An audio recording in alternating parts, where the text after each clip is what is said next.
Emily.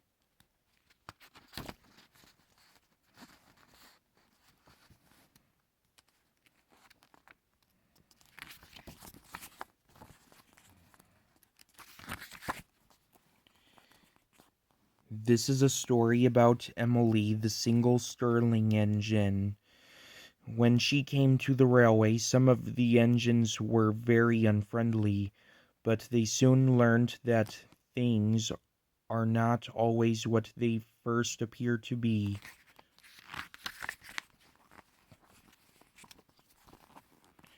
A new engine was arriving on the island of Sodor. Thomas puffed happily into Knapford station. At the platform there was a beautiful engine with shiny paintwork and gleaming brass fittings. "Thomas, meet Emily," said the fat controller. "Hello," wheezed Thomas. "Hello," puffed Emily. "Emily, go and collect the coaches so you can learn the passenger routes," said the fat controller. "Yes, sir," smiled Emily, and she steamed away. The only coaches Emily could find were Annie and Clarabelle. Her driver hooked them up, and Emily puffed slowly and carefully along the track. Annie and Clarabelle grumbled all the way. "There'll be trouble when Thomas finds out." "There'll be trouble when Thomas finds out," whispered Clarabelle. But Emily couldn't understand why the coaches were so cross. She passed Edward and Percy and whistled a friendly hello, but the engines just stared angrily at her. Emily was pleased to see Thomas puffing down the line. "Hello, Thomas," she called cheerfully, but Thomas glared at Emily when he saw she was pulling Annie and Clarabelle. "Those are my coaches," he muttered crossly. Now Thomas was being rude, and Emily had no idea why. She chuffed away, feeling very sad. Thomas was at Maithwaite Station when the fat controller arrived. "I want you to go to the docks to pick up some new coaches," he ordered. "New coaches!" exclaimed Thomas. "But, sir—" "Really useful engines, don't argue," shouted the fat controller. Thomas was very unhappy. He thought the new coaches were for him, and he wanted Annie and Clarabelle back. Later that day, Emily returned to the yard. Oliver was very surprised to see her pulling Annie and Clarabelle. "Those are Thomas's coaches," he cried. No wonder he was cross," said Emily. "I will return them straight away." Meanwhile, Thomas was puffing angrily along the track with the new coaches. "Don't want new coaches," he chuffed. Emily was on her way back when a signalman waved her down. Oliver hadn't cleared his box. Emily sped off to see what was wrong. Oliver had broken down on the track crossing, and his driver had gone for help. Suddenly, Emily heard a whistle in the distance. Thomas was steaming along the track, straight into Oliver. He would never be able to stop in time.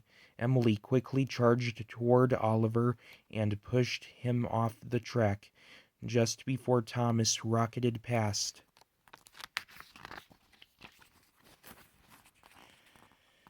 Emily had saved Thomas and Oliver. That evening, the fat controller had a special surprise for her. "Emily, you are a very brave engine," he said, "so it gives me great pleasure to present you with 2 brand new coaches." "Thank you, sir," replied Emily. "Thomas, I'm sorry I took Annie and Clarabelle." "And I'm sorry I was cross," said Thomas. Emily was very happy she had 2 beautiful new coaches and a new friend. Later that summer, the fat controller opened some new routes. Emily was given the flour mill special. "I have to do the Black Loch run," huffed James. "He's frightened of the Black Loch monster," teased Thomas. "Nonsense," said James, and he puffed away. "What's the Black Loch monster?" asked Emily. "Nobody knows," said Thomas. "Black shapes move in the water, then disappear." Emily was glad she didn't have to go to Black Loch. The next morning Emily collected the trucks from the flour mill, but they were being naughty. Emily pulled as hard as she could, but the trucks made her go very slowly.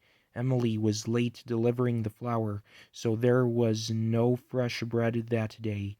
The fat controller was cross.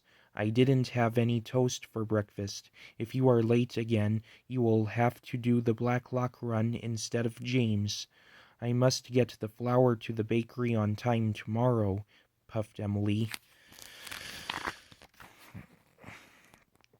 But the next day the trucks were being naughty again. They told Emily to leave before they were coupled properly, so half of them were left behind. The bakery manager was very angry when Emily arrived with only half the flour. Emily raced back to the mill for the rest of the trucks. She was very cross and shunted them with all her strength, but the trucks had taken their brakes off. They rolled backward and splashed into the duck pond. Emily was covered in a gluey, floury mess. That evening the fat controller came to see her. "Emily, you are going to take over the Black Loch run," he shouted.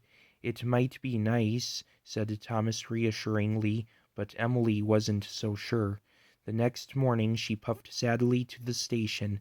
There were lots of excited children and holiday makers waiting for her. "I mustn't let them down," she thought, and soon Emily was steaming up hills and through valleys. Finally, Emily reached the murky waters of Black Loch. Suddenly she saw something move in the water. Her boiler quivered, and her valves rattled. Then the water settled, and Emily saw what the monster really was. "It's a family of seals!" she cried delightedly. That evening Emily took Thomas to watch the seals. "Black Loch is a nice route after all," said Emily.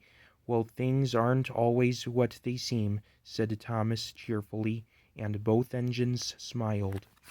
The end. This book is based off of the Series 7 episode, Emily's New Coaches, and the Series 8 episode, Emily's New Route.